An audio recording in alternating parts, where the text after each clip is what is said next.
ప్రేమ యేసుని ప్రేమ ఎవరు కొలువలేనిది నిజము దీనము భూమి అందించలేనిది ధరణిలోని ప్రేమలన్నీయు స్థిరముగా కరిగిపోవును యేసుక్రీస్తు కల్వరి ప్రేమ కడవరకు ఆదరించెను ధరణిలోని ప్రేమలన్నీయు స్థిరముగా కరిగిపోవును యేసుక్రీస్తు కల్వరి ప్రేమ కడవరకు ఆదరించెను ఎన్నడే నడుమాలని నా యేసుని దివ్య ప్రేమ ఎన్నడే నడువీడనిది నా యేసుని నిత్య ప్రేమ ఎన్నడే నడుమాలని నా యేసుని దివ్య ప్రేమ ఎన్నడే నడువీడనిది నా యేసుని నిత్య ప్రేమ ప్రేమ యేసుని ప్రేమ ఎవరు కొలువలేనిది నిజము దీనిని నమ్మోది భూమి అందించలేనిది ప్రేమ యేసుని ప్రేమ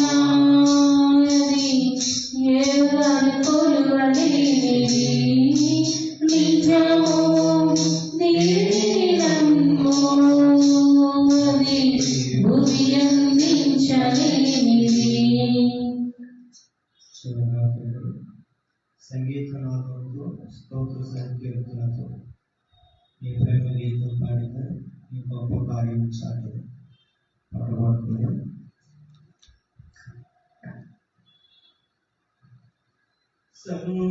సంగీతనాదముతో స్తోత్ర సంకీర్తనతో నీ ప్రేమ గీతం పాడెదా నీ గొప్ప కార్యం చాటెదా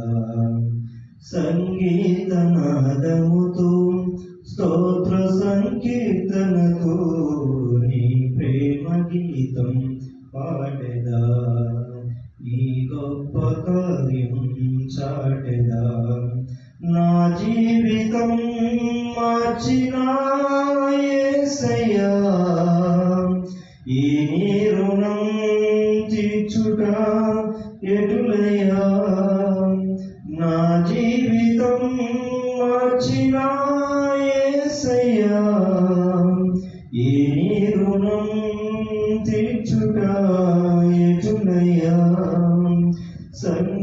సంగీతనాదముతో స్తోత్ర సంకీర్తనతో నీ ప్రేమ గీతం పాడెదా నీ గొప్ప కార్యం చాటెదా నా కఠిన హృదయమునా కారుణ్యమును నింపి కలువలు పూయించిన కృపలను కొనియాడెదా నా కఠిన హృదయమునా కారుణ్యమును నింపి కలువలు పూయించిన కృపలను కొనియాడెదా పాపములు క్షమించి నన్ను మార్చిన దోషములు భరించి దరి చేర్చిన నీ ప్రేమ గీతం పాడెదా నీ గొప్ప కార్యం చాటెదా సంగీతనాదముతో స్తోత్ర సంకీర్తనతో నీ ప్రేమ గీతం పాడెదా నీ గొప్ప కార్యం చాటెదా నా కష్ట సమయమున నా చెంతనే నిలిచి విడుదల నడిపి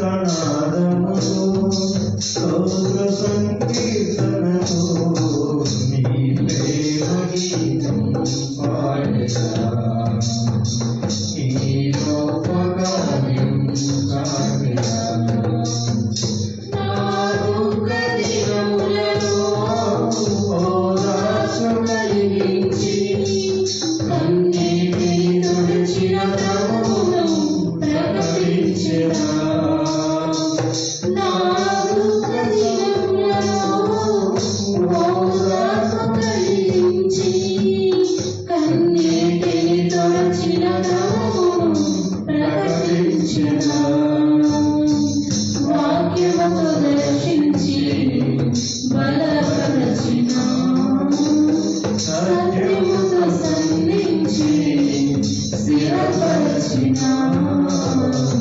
నీ ప్రేమ గీతం పాడెదా నీ గొప్ప కార్యం చాటెదా నీ ప్రేమ గీతం పాడెదా నీ గొప్ప కార్యం చాటెదా నా జీవితం మార్చిన యేసయ్యా నీది రుణం తీర్చునా ఎటులయ్యా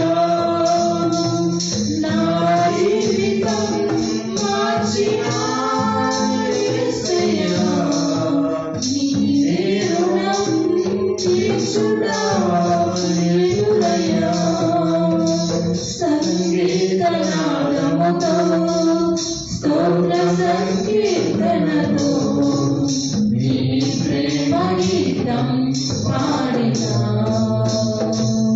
నీ గొప్ప కార్యం చాటెదా నీ ప్రేమ గీతం పాడెదా నీ గొప్ప కార్యం చాటెదా.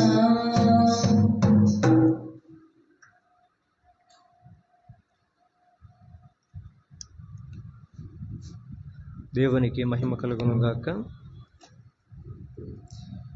ఆదివారం దేవుని సన్నిధిలో ప్రకటించిన మేరకు ఈ మంగళవారం సీఎంలో సంఘ ప్రార్థనగా చేరురావటానికి దేవుడు మనకి ఇచ్చిన ఉన్నతమైన కృపకి దేవుడు మా నామానికి మహిమ కలుగును గాక. ఈ సంఘ ప్రార్థనకి ప్రార్థించవలసినటువంటి ప్రాముఖ్యమైన కొన్ని విషయాలు దేవుని యొక్క వాక్యం ద్వారా మనం తెలుసుకొని ఆయన సన్నిధిలో మనం ప్రార్థించే వారైనట్లుగా దేవుడు మనందరి మీద కృప చూపును గాక. పరిశుద్ధ గ్రంథములో నుండి ఆదికాండము జెనసిస్ చాప్టర్ 5:28 ఆదికాండము 5వ అధ్యాయము 28వ వచనం మనం చదువుకుంటాం. దిన లేఖనముల కొరకై ప్రభు యొక్క సన్నిధానంలో ఆదికాండము 5వ అధ్యాయము 28వ వచనం.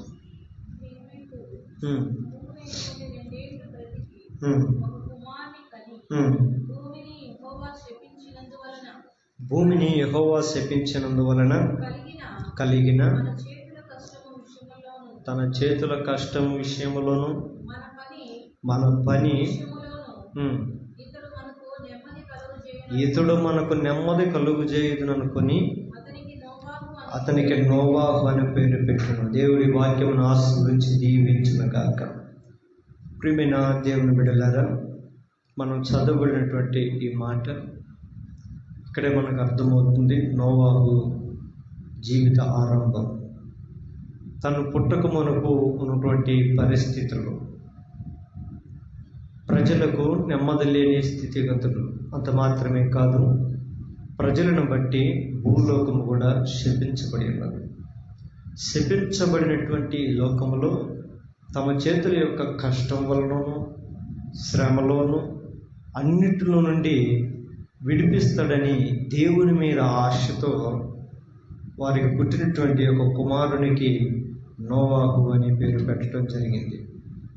నోవాహు అనే పదానికి అర్థం నెమ్మది కలుగు చేయబడని సూచిస్తుంది. నోవాహు అనగా నెమ్మది అని అర్థం. నెమ్మది లేని కాలంలో నోవాహు ద్వారా అయినా మా జీవితంలో దేవుడు నెమ్మది కలుగు చేయాలి. ఈ భూమి మీద ఉన్న పాపము, శాపము, దోషము, మా శ్రమల యొక్క కష్టం ఇవన్నీ తొలగిపోయి వీని ద్వారా మా జీవితంలో నెమ్మది కలగాలని కోరుకున్నటువంటి జనాంగం ఆ దినాల్లో మనకు కనబడుతుంది. నా ప్రియమైన దేవుని బిడ్డలారా, నోవాహు దినాల్లో ప్రజలు ఎలాంటి వారు అని మనం ఒకసారి లేఖన గ్రంథాల నుంచి మనం చూస్తే అదే జెనసిస్ చాప్టర్ 6:1 నుంచి మనకు అర్థమవుతుంది. ఆదికాండం 6వ అధ్యాయము 1వ వచనం నుంచి మనం చూసినప్పుడు అక్కడ అర్థమవుతుంది. చదువు. ఆదికాండం 6వ అధ్యాయం 1వ వచనం. నరులు భూమి మీద విస్తరణ ఆరంభించినప్పుడు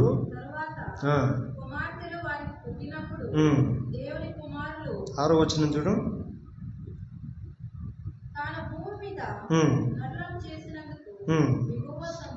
చాలు, ఇక్కడ భూమి మీద మనుషులు చేసినందుకు దేవుడు కూడా సంతాపపడుతుంది. ఇందాక మనం చూసాం నోవాహు యొక్క తల్లిదండ్రులు, వారు కష్టం, వారి వేదన, వారి శ్రమ, శపించబడిన భూమిలో పడుతున్న ప్రయాసం వారికి ఏమాత్రం కూడా నెమ్మది కలిగించలేదు. కనుక ఇతని ద్వారా మనకు నెమ్మది కలగాలి, భూమి మీద నెమ్మది కావాలి అనే మనుషులు ఎదురు చూస్తున్నారు. అయితే దేవుని దగ్గరకు వచ్చిన తర్వాత దేవుడు అసలు మనుషుల్ని ఎందుకు చేశానని చెప్పి ఆయన సంతాపడుతున్నట్ట. మనుషుల్ని చేసినందుకు దేవునికి నెమ్మది లేదు, భూమి మీద ఉన్న మనుషులకి కూడా నెమ్మది లేదు. అయితే ఈ నెమ్మది దేవుని నుంచి ఆశిస్తున్నారు ప్రజలు. ఆ నెమ్మది కలగాలి. అందుకని ఆదాముకు నోవాహుకు 10 తరాలు, నోవాహుకు అబ్రహాముకు 10 తరాలు మధ్య గ్యాప్ కనబడుతుంది. ఎన్నో తరాలు, 10 తరాలుగా భూమి మీద నెమ్మది కోసం ఎదురు చూస్తున్నటువంటి ప్రజల జీవితాలు. ఇక్కడ మనకు కావాల్సినది ఏంటంటే, దేవుడు నెమ్మది కలుగు చేయు మనుష్యుడు అని ఏ వ్యక్తికైతే పేరు పెట్టారో ఆ వ్యక్తి నిజంగా వారి జీవితంలో ఆ నెమ్మదిని కలుగు చేశాడా అని చూసినప్పుడు నోవాహు జీవితం మనకు అర్థమవుతుంది.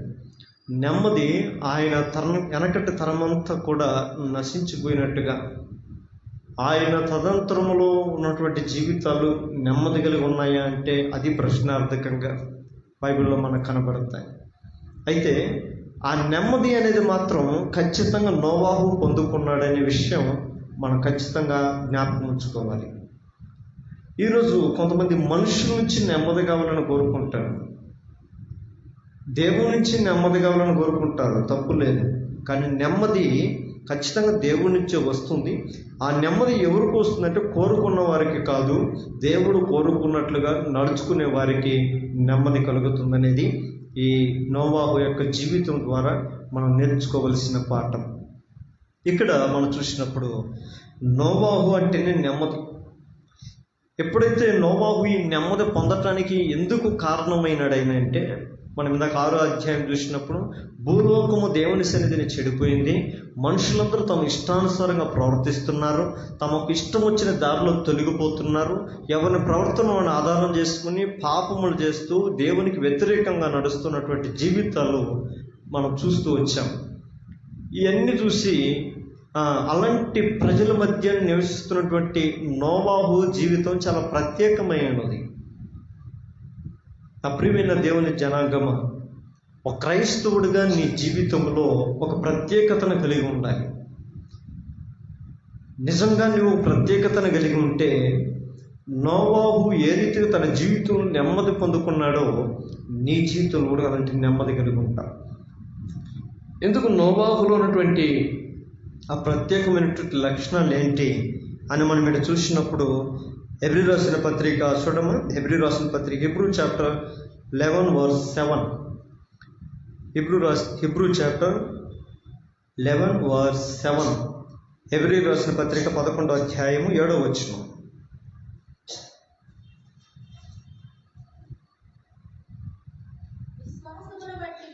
విశ్వాసమును బట్టి నోవాహు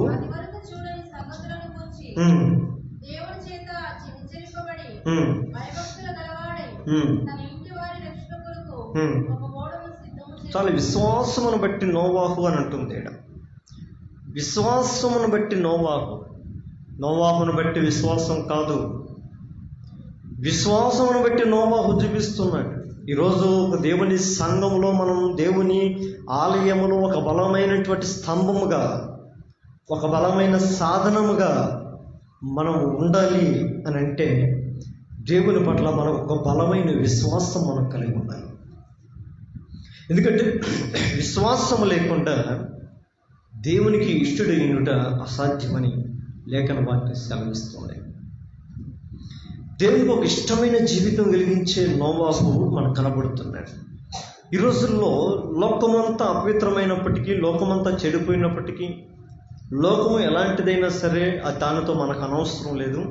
నోవాహు తను ప్రత్యేకత కలిగిన వాడై ఉన్నాడు. ఆ లోకంలో దేవుని భయం లేని ప్రజలు ఎదుట, ఇక్కడ మనం చదువుతున్నాం, దేవుడు అంటే ఏమాత్రం భయం లేని ప్రజలు ఎదుట ఇతనైతే దేవుని యందు భయభక్తులు కలిగిన వాడై అని వాక్యం రాయిస్తుంది. దేవుని యందు భయభక్తులు కలిగిన వాడై జీవిస్తున్నాడు. మనం ఎప్పుడు దేవుని యందు భయభక్తులు కలిగి ఉండగలమనంటే మనకి దేవుని మీద నమ్మకం ఉన్నప్పుడు మాత్రమే. ఈ వాక్యం ఇట్టున్న ప్రియమైన దేవుని బిడ్డలారా, ఈ రోజులు చాలామందికి దేవుని మీద విశ్వాసం ఉంది, కానీ దేవుడు అంటేనే భయం లేని జీవితం, దేవుడు అంటే భక్తి లేని జీవితం, తమకు కలిగినదే భక్తి అనుకొని ఐక్య భక్తి కలిగిన వారి వలె ఉండి దాని శక్తిని ఆశ్రయించలేని వారట. ఈరోజు మనకున్న భక్తి, మనకున్నటువంటి భక్తి ద్వారా మనం దేవునికి సమీపంగా ఉండగలుగుతున్నామా? ఇశ్రాయేలీయులు దూరంగా ఉండటానికి, మోషే సమీపం ఉండటానికి కారణం అదేనే. అతడు నా ఇల్లంతటిలో నమ్మకమైన వాడు అని మోషే గురించి దేవుడు సాక్ష్యం ఇచ్చినాడు. దేవునికి నమ్మకమైన వారే ఆయన ఎదుట నిలబడగలరు. ఈరోజు ఈ వాక్యం వినుచున్న నీవు ఈ లోకములో నువ్వు దేవుని కొరకు ఒక నిలబడిన ఒక నమ్మకమైన విశ్వాసివా? నమ్మకమైన విశ్వాసి ఎప్పటికీ కదల్చబడడు. యెహోవా యందు నమ్మిక ఉంచువారు నిత్యము నిలుచు సియోను కొండవలే ఉంటారంట. వాక్యం సెలవిస్తుంది. ఒక పర్వతములాగా, ఒక కొండలాగా ఉంటారు. అందుకని ఈ విశ్వాసం కలిగినటువంటి వారిని, ఎవరైతే ఈ దినాల్లో దేవుని పట్ల ఒక నమ్మకము, బలమైనటువంటి విశ్వాసం కలిగిన వారిని దేవుడు ఒక సజీవమైన రాయి వలె సంఘములో మనల్ని కడుతూ ఉంటాడు. ఈ విశ్వాసం వలన తన రక్షణ కొరకు దేవుడు ఒక పడవను సిద్ధం చేసుకోమన్నాడు. ఈరోజు ప్రతి విశ్వాసి, దేవుని ఎడల విశ్వాసం కలిగిన ప్రతి ఒక్క కుటుంబం సంఘములో తమ జీవితాన్ని ఉండేటట్లుగా, కట్టుకునేటట్లుగా ఉండాలి. సంఘములో తమ జీవితాన్ని నిలిచి ఉండేటట్లుగా ఆలోచించాల్సిన, అడుగులు వేయాల్సిన అవసరం ఎంతైనా ఉంది. అందుకని దావీదైతే అంటాడు, నేనైతే దేవుడి మందిరంలో పచ్చని ఒలివ చెట్టు వలె ఉంటాను. ఎక్కడో తోటలో కానీ, పెరట్లో కానీ, లేదా అంతపురంలో కానీ, ఇంకొక దిక్కు చెట్టు వలె ఉంటాను అనుకోలేదు. కానీ దేవుని మందిరములో, నా ప్రియమైన దేవుని బిడ్డలారా, ఒక నిజమైన విశ్వాసి కుటుంబం దేవుని సన్నిధిలో ఉండాలి. అందుకని విశ్వాసం కలిగిన వాడుగా నోవాహు మొదట కనపడుతున్నాడు. ఈరోజు సంఘములో ఉన్నట్టు మన కుటుంబాలు ఈరోజు దేవుణ్ణి ఎరిగినటువంటి కుటుంబాలు, ఈ విశ్వాసం అనేది ఎప్పుడైతే ఉంటుందో ఆ విశ్వాసం ద్వారా దేవుడు వారికి ఇచ్చేదేంటి? నోవాహుకి ఇచ్చినటువంటి పడవ లేదా ఓడ అనే ఒక సంఘాన్ని. ఆ సంఘములో చేరటానికి ఇష్టపడతాడు విశ్వాసం కలిగిన వాడు. ఎక్కడ రక్షణ ఉంది? ఆయన సన్నిధిలో రక్షణ ఉంది. ఎక్కడ సంతోషం ఉంది? ఆయన సన్నిధిలో సంతోషం ఉంది. ఎక్కడ సుఖం ఉంది? ఆయన సన్నిధిలో సుఖం ఉంది. ఎక్కడ ఆశీర్వాదం ఉంది? ఆయన సన్నిధిలో ఆశీర్వాదం ఉంది. ఎక్కడ మన ప్రార్థనలకు జవాబు ఉంది అని అంటే కూడా అది ఆయన సన్నిధిలో ఉంది. అందుకని దావీదు చాలా అమూల్యమైన మాటలు పలుకుతాడు. యెహోవా ఆలయంలో నా మొర ఆలకించినాడు. తన ఆలయములో నా మొర ఆయన ఆలకించినాడు. ఆయన సన్నిధి నాకెంతో ప్రియమని అంటున్నాడు. ఈరోజు దేవుని పట్ల మన విశ్వాసం ఎక్కువగా దేవుని సంఘముతో మనం పెనవేసుకున్న జీవితాల వలె ఉండాలి. విశ్వసించినటువంటి వారు విశ్వాసం వలన మాత్రమే బ్రతుకుతారు. ఈ విశ్వాసి అయిన నోవాహు లోకములో ఉండే ప్రజల మాటల ప్రకారం కాక దేవుడు తనకి ఏదైతే సెలవిచ్చినాడో ఆ మాట ప్రకారం చేయటానికి ఓడను సిద్ధం చేసుకున్నాడు. తన కొరకు ఓడను కట్టుకుంటున్నాడు. ప్రియ విశ్వాసి, విశ్వాసుడా, విశ్వాసురాల, నీవంటూ నీ విశ్వాస జీవితాన్ని ఒక సంఘములో కట్టుకుంటున్నావా? సంఘం అనే ఒక గుంపులో నీవు ఉన్నావా? ఒకరోజు సంఘం అనేది ఎత్తబడుతుంది.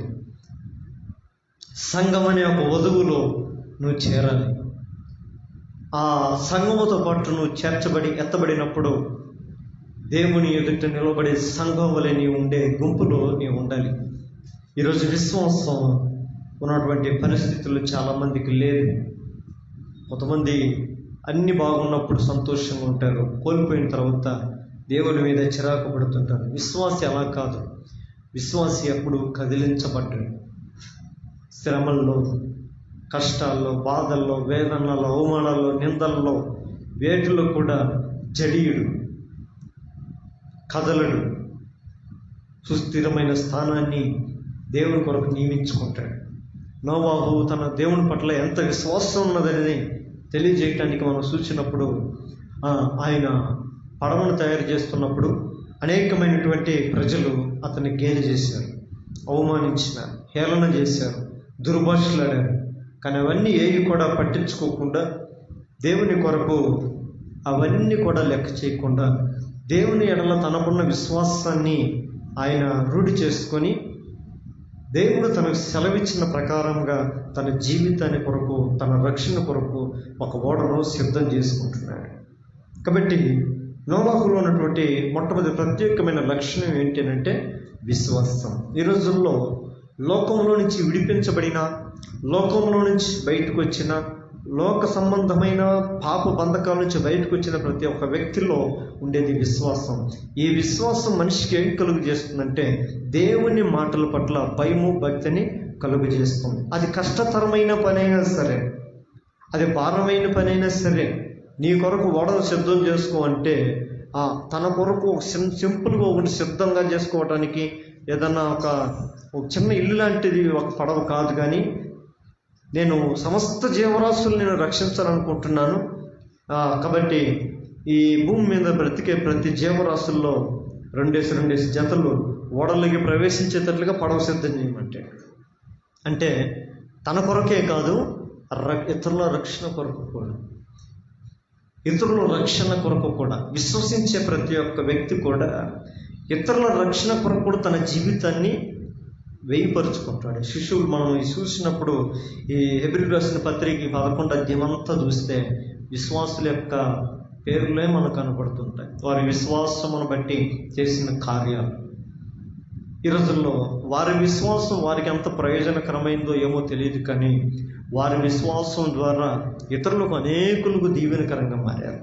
ఈరోజు దేవుని కుటుంబాలుగా, దేవుని విశ్వసించినటువంటి వారంగా నోవాహు ఏదైతే భూమి మీద కొన్ని జీవరాశులకు కూడా దేవుని మాట ఏదైతే వింటారో వారికి రక్షణ ఇచ్చేటట్లుగా నోవాహు విశ్వాసం ఉపయోగపడింది. ఈరోజు మన విశ్వాసం కూడా ఇతరులకు ఆశీర్వాదకరంగా ఉండాలి. అబ్రహాము విశ్వాసం ఇచ్చేటను బట్టి, అబ్రహాముకు దేవుడు ఇచ్చిన వాగ్దానం ఏంటి? నిన్ను బట్టి భూలోకంలో జనములన్నీ ఆశీర్వదించబడు. ఈరోజు తన ద్వారా భూలోకంలో జనులు దీవించబడేటట్లుగా, ఈరోజు మన జీవితంలో ఉండే ఆశీర్వాదమును బట్టి ఇతరులు కూడా దీవెనకరంగా ఉండేటట్లుగా దేవుడు మన సంఘమును కుటుంబాలను ఆశీర్వదించను గాక. రెండవదిగా నోవాహులోని ఒక ప్రత్యేకమైనటువంటి రెండవ లక్షణం ఆదికాండం 6వ అధ్యాయం 8వ వచనం. Genesis chapter 6 verse 8. ఆదికాండం 6వ అధ్యాయము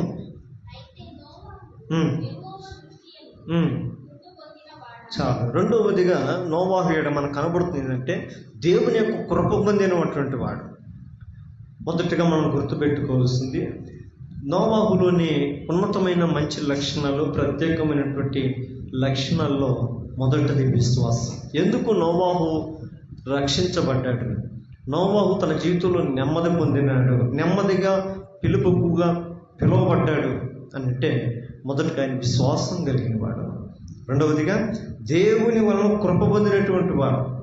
రక్షించబడిన ప్రతి విశ్వాసి దేవుని కృపను పొందుకునేవాడై ఉండాలి. ఆమె దేవుని కృప పొందుకోవాలి. ఈరోజు మనం కృపచేత రక్షించబడ్డాం, కృపచేత క్షమించబడ్డాం, కృపచేత నీతిమంతులుగా మార్చబడ్డాం. కృపచేతని ఈరోజు ఆయన ఆలయంలోనికి రాగలిగినాం. ఆయన ఆలయంలోనికి వచ్చిన తర్వాత ఆ కృపచేతని మనం జీవించేవారుగా ఉండాలి. అంత మాత్రమే కాదు, ఆ కృప వెంబడి కృపను పొందుకునే వారంగా కూడా మనం ఉండాలి. అయితే ప్రతి ఒక్కరి జీవితంలో దేవుని కృప ఉంటుంది అనేది ఏమాత్రం కూడా అతిశయోక్తి కాదు. ప్రతి ఒక్కరి మీద ఆయన కృప చూపించేవాడే, అందరి ఎడల ఆయన కృప చూపించేవాడు. అందుకని ఆయన అంటాడు, ఆయన ప్రతి ఒక్కరికి ఉపకారి అని వాక్యం సెలవిస్తాం. ఆయన అందరి ఎడల కృప చూపువాడు. అది ప్రాముఖ్యంగా దేవుని మాటలు వినేవారి ఎడల ఇంకా అత్యధికమైన కృప చూపించేవాడు. ఈ కృప మన జీవితంలో, మన కుటుంబాల్లో కూడా ఉండేటట్టుగా మనం చూసుకోవాలి. ఎందుకంటే దేవుని కృప ద్వారా మనం వర్ధిల్లగలుగుతాం. దేవుని కృప ద్వారా మనం ఆయనకి సాధనమైన పనులుగా ఉపయోగించబడతాం. అపోస్తలుడైన పౌలు ఒకప్పుడు కృప లేని వాడిగా ఉన్నప్పుడు తన జీవితం ఆయన అంటాడు, ఇదిగో ఒకప్పుడు నేను ఇలాంటి దౌర్భాగ్యమైన జీవితం జీవించాను, అపోస్తలుగా ఎంచబడుటకు కూడా నేను అర్హుడును కాను, కానీ ఆయన కృప వలన నేనేమై ఉన్నానది ఆయన కృపే అంటాడు. దేవుని కృప వలన నేను కనికరించబడ్డాను అంటాడు. ఎప్పుడైతే దేవుని కృప వలన పౌలు కనికరించబడ్డాడో గొప్ప బలమైనటువంటి దేవుని పని చేసినాడు. ఈరోజు సంఘములో ఉన్నటువంటి వారందరూ కూడా, జీవములను దేవుని మందిరంలో ఉన్న ప్రతి కుటుంబం కూడా దేవుని కృప పొందుకున్న కుటుంబాల వల్ల నిలిచి ఉండును గాక. దేవుని కృప పొందుకున్న కుటుంబాలు దేవునికి పనికొస్తాయి. పౌలు దేవుని కృప పొందుకున్న తర్వాత, దేవుని కృప చేత కనికరించబడిన తర్వాత ఆ సెలవిచ్చిన మాట ఏంటంటే, దేవుని చేతిలో బలమైన సాధనముగా ఉపయోగపడ్డాడు. ఈ రోజుల్లో ప్రతి కుటుంబం, ఈరోజు ఒక సేవకుడు ఏ రీతి దేవుని చేతులకి వెళ్ళి ఒక సంఘములో ఒక దేవుని యొక్క మార్గదర్శిగా నడుస్తాడో, సంఘములో ఉన్న కుటుంబాలంతా కూడా అదే రీతిగా దేవుని చేతులకి వెళ్ళగలిగితే ఆ సంఘం ఎంతో కృప కలిగిన సంఘంగా, కృప పొందుకున్న సంఘంగా నిలిచి ఉంటుంది. ఈ రోజుల్లో గొప్ప గొప్ప సంఘాలు ఆశీర్వదించబడడానికి కారణం, గొప్ప గొప్ప సంఘాలు అభివృద్ధి చెందటానికి కారణం ఏంటంటే, సంఘ సేవకుడు ఒక్కడే కాదు, సంఘంలో ఉన్న వారందరూ కూడా దేవుని కృప కొరకు పోరాటం చేశారు, ప్రయాసపడ్డారు. కొంతమంది దేవుని కృప కొరకు, అయ్యా మాకు ఆయన కృప కావాలని చెప్పి పరిగెత్తే వాళ్ళు ఉంటారు. ఆ రోజుల్లో యేసు ప్రభు పరిచర్య చేసేటప్పుడు కొంతమంది లేడీస్, ప్రాముఖ్యంగా స్త్రీలు ఎంతో పరిచర్య చేసేవాళ్ళంట. అపోస్తల కాలంలో కూడా చూసినప్పుడు పరిశుద్ధ గ్రంథంలో స్త్రీల యొక్క పాత్ర చాలా గొప్పగా రాయబడుతుంది. అందుకని అపోస్తలుడైన పౌలు అంటాడు, ఈ పరిచర్య యొక్క పేర్లు జీవగ్రంథమందు రాయబడి ఉన్నవి అంటాడు. మనం దేవుని కృప ఎప్పుడైతే మనం పొందుకుంటామో ఆయన పరిచర్యలో భాగమవుతాం. మనం ప్రార్థించవలసిన రెండవ అంశం ఏంటంటే, దేవా నీ సంఘంలో ఎవరైతే నీ నామం నందు విశ్వాసం ఉంచి, దేవుని యందలి విశ్వాసం ద్వారా నీ ఎడలో ఉన్నటువంటి విశ్వాసం ఎవరైతే ఆలయంలోనికి వస్తారో, ఈ ఆలయంలోకి వచ్చిన ప్రతి కుటుంబం మీద నీ కృపా వరములతో, ఆత్మలతో మీరు నింపుదురుగాక. కృపా వరములతో నింపబడాలి. కృప నింపబడిన తర్వాత మూడవదిగా చూడండి, నోవాహు యొక్క ఉన్నతమైనటువంటి లక్షణం చూడండి. 2 Peter chapter 2 verse 5. 2 పేతురు 2వ అధ్యాయం 5వ వచనం. 2 పేతురు 2వ అధ్యాయం 5వ వచనం.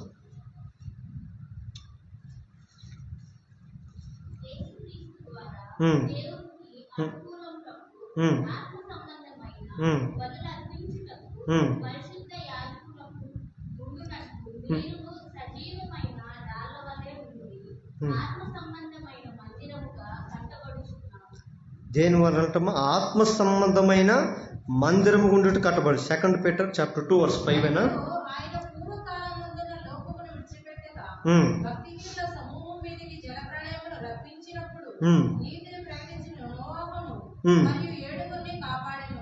నీతిమంతుడైన నోవాహు. చూడండి, మూడవ మాట మర్చిపోకూడదు. మొదటిగా నోవాహులోనే ప్రత్యేకమైనటువంటి లక్షణాలు ఏంటంటే, మొదటిగా అతను విశ్వాసం కలిగిన వాడు, రెండవదిగా కృప పొందినవాడు, దేవుని కృప పొందినవాడు, మూడవదిగా చూస్తే నీతిమంతుడిగా ఉంటున్నాడు.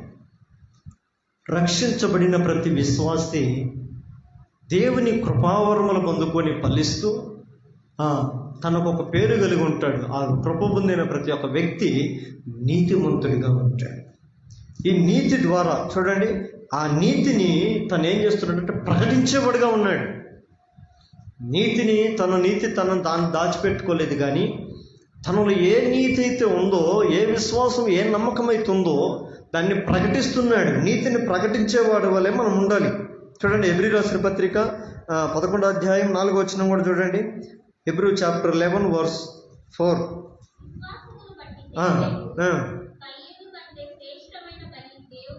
చూడండి, ఇక్కడ విశ్వాసంలో హేబేలు ఏం చేశాడంట? కయాను కంటే శ్రేష్టమైన బలి. ఈ రోజుల్లో మనం దేవుని సంఘంలో వచ్చి నీతిమంతులను మెచ్చుకోవడానికి, దేవుని చేత పిలువబడడానికి మనం ఇతరుల కన్నా మించినది, శ్రేష్టమైనది. అతని వల్ల ఉంటే చాలులే, ఈయనలాగా ఉంటే చాలులే అని అడ్జస్ట్ అయ్యే జీవితం కాదు నీతిమంతుని జీవితం. అందుకని యేసు ప్రభు ఒక మాట అన్నాడు. ఏమన్నాడు తెలుసా? మీరు పరిసయ్యుల నీతి కంటేను శాస్త్రుల నీతి కంటేను మీ నీతి అధికం కాని ఎడల పరలోక రాజ్యమునికి మీరు రాలేరు, పరలోక రాజ్యమును వీరు పొందుకోనలేరు. అంటే అల్లాగా విశ్వాసం ఉంటే సరిపోద్దులే, అది అలా సహోదరిలాగా మనం మందిరానికి వెళ్ళి వచ్చేస్తే సరిపోద్దులే, ఈమెలాగా మనం మందిరానికి వెళ్ళేసి వస్తే సరిపోద్దులే అని అనుకునే విశ్వాసం కాదు మన నీతి. ఈ నీతి అధికముగా హేబేలు కయ్యాని కంటే శ్రేష్టమైనది. ఒక వ్యక్తి ఒక దేవుని కొరకు ఏదైనా ఒక పని చేస్తున్నాడు అని అంటే మనం ఏమనుకోవాలి? అతనికంటే నేను శ్రేష్టమైనది దేవుని కొరకు చేయాలి. మనం హైదరాబాద్ హెబ్రోన్ నేను ఎప్పుడు వెళ్ళలేదు, కానీ నాకు చాలామంది చెప్తుంటారు, చాలామంది పెద్దలు చెప్తుంటారు, అక్కడ గొప్ప గొప్ప చదువులు చదువుకున్నటువంటి వారు అంతా ఇంగ్లీషే, ఎక్కడ చూసినా ఇంగ్లీషే మాట్లాడుతూ ఉంటారంట. అంటే మంచి మంచి క్వాలిఫికేషన్ ఎడ్యుకేషన్ ఉన్నటువంటి పర్సన్స్ అంతా వాళ్ళు పరిచర్య విషయానికి వస్తే పోటీలు పడతారంట. ఒక్కొక్కరు ప్యాంట్లు పైకి మడిసి చెప్పులు తోడిసే దగ్గర ఒక వ్యక్తి భక్సింగ్ గారి దగ్గరికి వెళ్ళి చెప్పాడంట, బ్రదర్, దేవుని మహాకృపను బట్టి నేను ఐఏఎస్లో వచ్చాను, కలెక్టర్గా నేను పనిచేస్తున్నానంటే చాలా సంతోషం, వెళ్ళి చెప్పులు తోడుచుకో అన్నాడంట. బయటికి వెళ్ళి ఏం మారు మాట మాట్లాడుకోవాలి, చెప్పులు తోడిచి అంటే ఆడ వంట చేసే వాళ్ళ దగ్గర, బాత్రూములు కడిగే దగ్గర, మనకు రీసెంట్ మనకు తెలిసిన కాలేబన్న కూడా మన దగ్గర అప్పుడప్పుడు చెప్తా ఉంటాడు, అన్న ఒకసారి మన సంఘం అంతా హైదరాబాద్కి వెళ్ళి చూడాలన్నా. నేను వెళ్ళాను, అక్కడికి చూసి నాకు చాలా ఆశ్చర్యం అనిపించింది. గొప్ప గొప్ప వాళ్ళు పోటీలు పడుతున్నారు. బ్రదర్, మీరు 2 రౌండ్లు వేశారు కదా పొరక తీసుకుని, ప్లీజ్ నాకు ఇవ్వండి, నేను కూడా కూడొస్తానంటాం. వాళ్ళు ఏంటి వాళ్ళు అంటే వాళ్ళు పోలీస్ ఆఫీసర్స్, గొప్ప గొప్ప సాఫ్ట్వేర్ ఇంజనీర్స్. దేని కొరకు ఎందుకొరకు వీళ్ళు తపన పడుతున్నారంటే దేవుని కొరకు మేము ఏదో ఒకటి శ్రేష్టమైనది చేసేవరకు ఉండాలి. ఇప్పుడు మన మందిరంలో కొంతమంది ఏదైనా ఒక పరిచర్య ఒక పని చేస్తున్నారు, ఒక మంచి పని చేస్తున్నారు అనుకోండి, మిగిలిన వాళ్ళు చేస్తే చేసుకొని మనకెందుకు, వాళ్ళు చేసేవాళ్ళు ఉన్నారు కదా అనుకుంటే అది నీతి కాదు, అది నీతి ఏమాత్రం కూడా అనబడదు. వారు దేవుని యొక్క కృప కొలది, దేవుని కృప ద్వారా వారు ఆ సామర్థ్యం పొందుకున్నారు. దేవా, నాకు అంతకన్నా కృప నాకు దయచేయి, నేను అంతకన్నా గొప్ప పని నేను నీ సన్నిధిలో చేయాలి. హేబేలు ఎందుకు ఎన్నుకోబడ్డాడు అంటే ఈ ఆలోచనే. అంతేకాదు కయ్యాన్ని ఇచ్చింది చెడ్డదని కాదు, కయ్యాను చేసేది పాపం చేసే దాంట్లో తీసుకొని వచ్చాడు. ఇప్పుడు ఆయన ఏం చేసేవాడు? వ్యవసాయం చేసేవాడు. ఆయన ఏం తెచ్చాడు?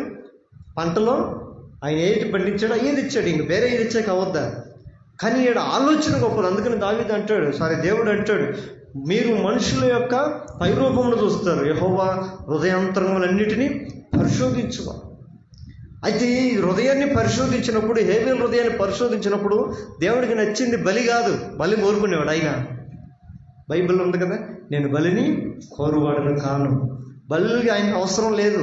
ఇవన్నీ మనుషులు సంతృప్తి కోసం, సాటిఫికేషన్ కోసం దేవుడు ఒప్పుకున్నాడు, అంతేగాని బలులు ఇంపార్టెంట్ కాదు దేవుడికి. అందుకని దావీదు అంటాడు, విస్తారమైన బలుని కల్పించిన అవి సరిపోవయ్యా అంటాడు. తెలుసుకున్న సత్యం తెలుసుకున్నాడు. మరి ఏంటి అంటే విరిగి నలిగిన హృదయమే యెహోవాకు ఇష్టమైన బలి. ఇతనికి ఈ నలిగిన మనసు ఏంటయ్యానంటే, నా అన్న ఏదైతే ఇస్తున్నాడో, మా అన్న వ్యవసాయం చేయాలంటే చిన్న పని అమ్మ, గొర్రెలు కాసేదానికంటే వ్యవసాయం ఇంకా కష్టమే కదా, నిజమే కదా? వ్యవసాయం చేయాలంటే పొలం దున్నాలి, ఆడ చెట్లు నరకాలి, ముళ్ళ తొప్పలు నరకాలి, రాళ్ళన్నీ దోళ్ళు తీసి పక్కకు తీసేయాలి, విత్తనం వేయాలి, నీరు పెట్టాలి, దాన్ని కాపు కాయాలి, చేతికి రావాలంటే ఎంత ప్రయాసం. గొర్రెలు కాపేదైతే అటు దోలుకోమి అట్టిట్ట చెట్టిట్ట మేపుకొని వచ్చి తీసుకొచ్చుకుంటే సరిపోయింది, పెద్ద కష్టం అనిపించదు ఆ కాలంను బట్టి చూస్తే. కానీ ఎందుకు పాపం అంత కష్టపడి అంత ప్రయోజనం అయిపోయి కూడా కయ్యాను వేస్ట్ అనిపించుకున్నాడు. హేబేలు ఎందుకు సింపుల్గా ఒక గొర్రెని ఎత్తుకొని గ్రేట్ అనిపించుకున్నాడు అంటే ఆలోచన ఏంటి? ఆలోచన, తలంపులు. హేబేల్లో ఉన్న తలంపు ఏంటంటే, నా అన్న కంటే కూడా నేను ఏదైనా శ్రేష్టమైనది దేవునికి ఇచ్చేవారుగా ఉండాలి. ఈ ఆలోచనే అది ఇంపార్టెంట్ బలి కాదు, ఆలోచనే. ఈరోజు దేవుని సంఘములో కూడా మనం వర్ధిల్లాలి, దేవుని మందిరములో మనం వర్ధిల్లాలి. నా దేవుని మందిరములో నేను వర్ధిల్ల నీతిమంతుడు ఖర్జూర వృక్షము వలె మూవవేయుదురని వాక్యం సెలవిస్తుంది కదా. దేవుని సంఘములో మనం నాటబడితే, నిజంగా నాటబడితే, మన వేరు అనేది సంఘములో ఉంటే మనం ఎట్లా ఉంటామంట?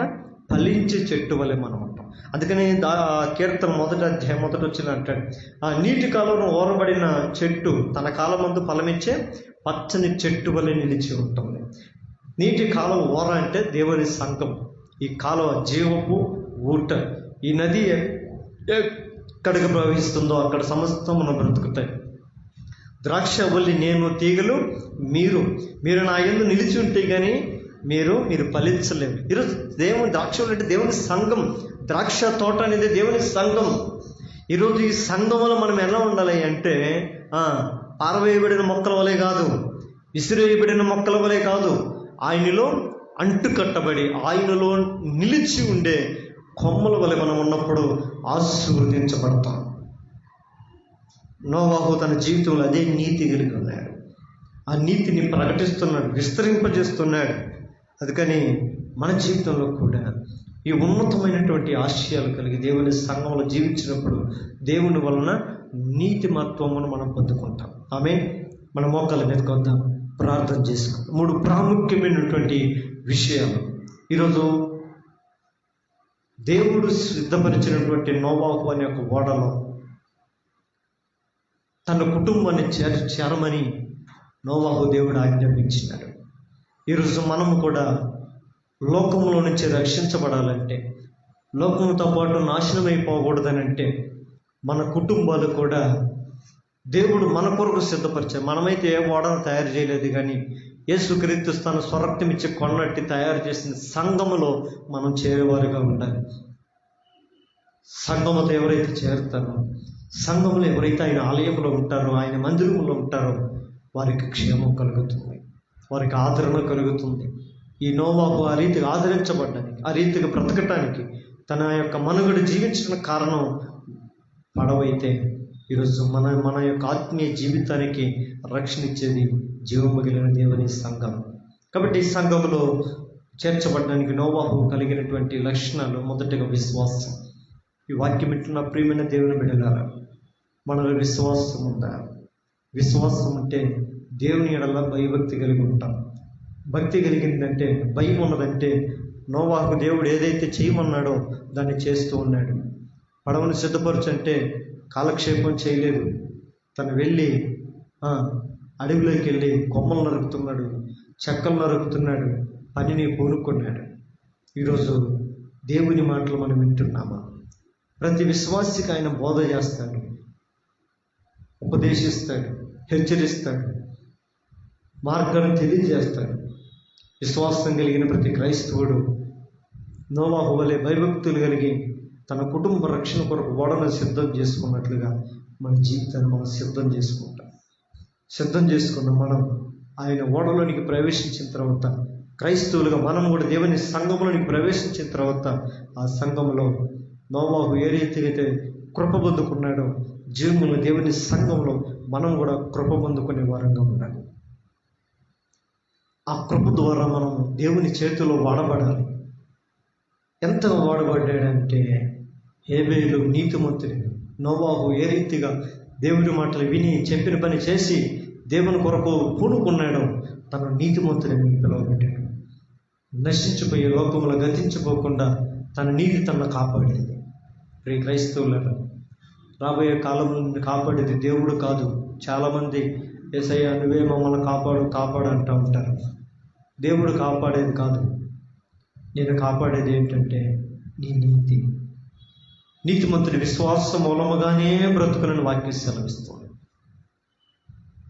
నిన్ను దేవుడు బ్రతికిస్తాడని మాయలో నుంచి, సాతాను యొక్క మాయ వశముల నుంచి నువ్వు బయటికి రా. నీ భక్తి నీకు ధైర్యం పుట్టిస్తుంది. నీ విశ్వాసమే నిన్ను రక్షిస్తుంది. నీ నమ్మకమే నిన్ను బాగు చేస్తుంది. నీ నమ్మిక చొప్పునే నీకు కలుగునుగా కన్నాడు యేసు ప్రభు. రాబోయే రోజుల్లో నీకేదైనా దేవుడి నుంచి కలగాలంటే అది దేవుడి నుంచి కాదు, దేవుని ఎడల నీకున్న నమ్మిక చొప్పున బట్టి, విశ్వాసమును బట్టే కలుగుతుందనే విషయం ప్రతి క్రైస్తవుడు ఈ రోజుల్లో ఆ విషయాన్ని దుష్టుడు మనుషులకు గుర్తెరగకుండా మనోనేత్రములు మూసివేసి ఉన్నాడు. అటు వాటి విషయంలో నుంచి దేవుడు ప్రతి బిడ్డల్ని విడిపించి అసలు విశ్వాసం అంటే ఏంటి, దేవుని ఎడల విశ్వాసులు అంటే ఏంటి, నమ్మకం అంటే ఏంటి అంటే దేవునికి భయభక్తులు కలిగి ఉండటం. దేవునికి భయభక్తులు కలిగి ఉండటం అంటే ఆయన మాటలుకి విధేయత చూపించటం, ఆయన చెప్పింది చేయటం. ఈరోజు దేవుడు విడిచిపెట్టమని విడిచిపెట్టాలి, రమ్మన్న చోటుకు రావాలి, నిలబడమన్న చోట నిలబడాలి, చేయమన్న పని చేయాలి. అప్పుడు మనము విశ్వాసంలో మనం నిలబెట్టబడతాం. ఆ విశ్వాసమే దేవునికి ఇష్టలుగా మారుస్తాం. ఎప్పుడైతే మనం దేవునికి ఇష్టలుగా మార్చబడతామో ఆయన మనకు కృపావరాలను ఇస్తాడు. ఆ కృపావరము ద్వారా మనం పొందుకున్న వరాన్ని బట్టి మనం వినియోగించబడతాం. ఒక్కొక్కరికి ఒక్కొక్క సామర్థ్యతను బట్టి దేవుడు వరం ఇస్తాడు. ఎవరికి ఏ సామర్థ్యత ఉందో ఆ సామర్థ్యతను బట్టి ఆయన కృపావరం ఇస్తాడు. ఆ కృపావరాన్ని సద్వినియోగం చేసుకోగలిగితే నువ్వు నీతిమంతుడిగా పరిగణించబడతావు. ఎప్పుడైతే నీవు నీతిమంతుడిగా పరిగణించబడతావో నీ కుటుంబం రక్షించబడుతుంది, నీ జీవితం రక్షించబడుతుంది, నీ బ్రతుకు రక్షించబడుతుంది. నీవు ఇతరులకు, నీ కుటుంబానికి రక్షకుడుగా ఉంటావు. అటు రక్షణ, అటు భాగ్యము, అటు ధన్యత నోవాహులో ఉండే కృపా లక్షణాలు, ఉన్నతమైనటువంటి ప్రత్యేక లక్షణాలు ఈ వాక్యమైన మనందరి జీవితాల్లో కూడా దేవుడు దయచేయను గాక. ప్రార్థన చేసుకుందాం.